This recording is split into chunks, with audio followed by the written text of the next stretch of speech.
গত 23 নভেম্বর থেকে Begum Zia ever care হসপিটালে চিকিৎসাধীন রয়েছেন এবং এই চিকিৎসাধীন অবস্থায় ক্রমান্বয়ে তার কিন্তু অবস্থা সংকটাপন্ন। এক্ষেত্রে দেশের বিভিন্ন প্রান্তে দোয়ার আয়োজন করা হয়েছে এবং এই দোয়ার মাধ্যমে নেতাকর্মীরা কিন্তু সকলেই আশা করছেন বেগম জিয়া আবারও তিনি ফিরে আসবেন দলীয় নেতাকর্মীদের মাঝে। এবং এই যে দোয়া, এই দোয়ার মাধ্যমে বিগত দিনেও তিনি অসুস্থ হয়েছেন, ফিরে এসেছেন।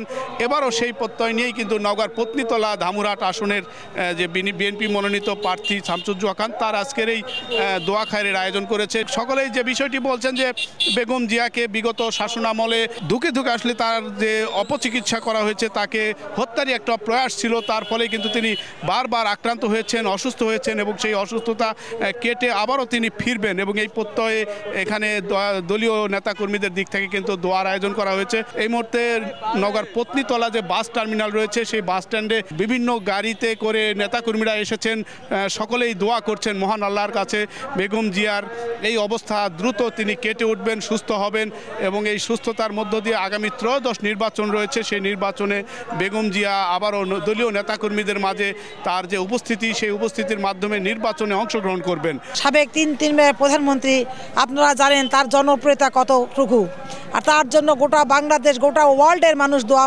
করতেছে। গতকাল শুক্রবার আমাদের দুই থানার প্রত্যেকটি মসজিদে বেগম খালেদা জিয়ার জন্য দোয়া হয়েছে। ভরাকান্ত মনে আমরা আজকের এই শোডাউনটি শামসুজ্জোহা খানের ডাকে আমরা বিশাল শোডাউন আজকে করতে যাচ্ছি। গোটা বিশ্বের মানুষ তাকে ভালোবেসেছে।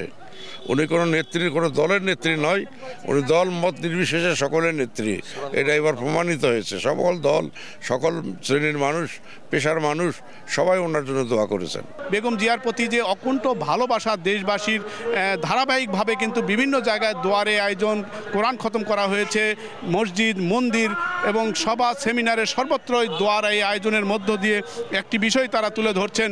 বিএনপি দীর্ঘ 17 বছর যে রাজনীতির অপশাসনের শিকার হয়েছেন, বিএনপি নেতাকর্মীরা নির্যাতন নিপীড়নের শিকার হয়েছেন। আগামী ত্রয়োদশ নির্বাচনে সেই যে নেতাকর্মীরা ফিরে আসা, বেগম জিয়া এবং বিএনপির ভাইস চেয়ারম্যান তারেক রহমানের জন্য তারা দোয়া করছেন আগামীতে যেন সুষ্ঠু সুন্দরভাবে একটি নির্বাচনের মাধ্যমে বিএনপি ক্ষমতায় আসতে পারে।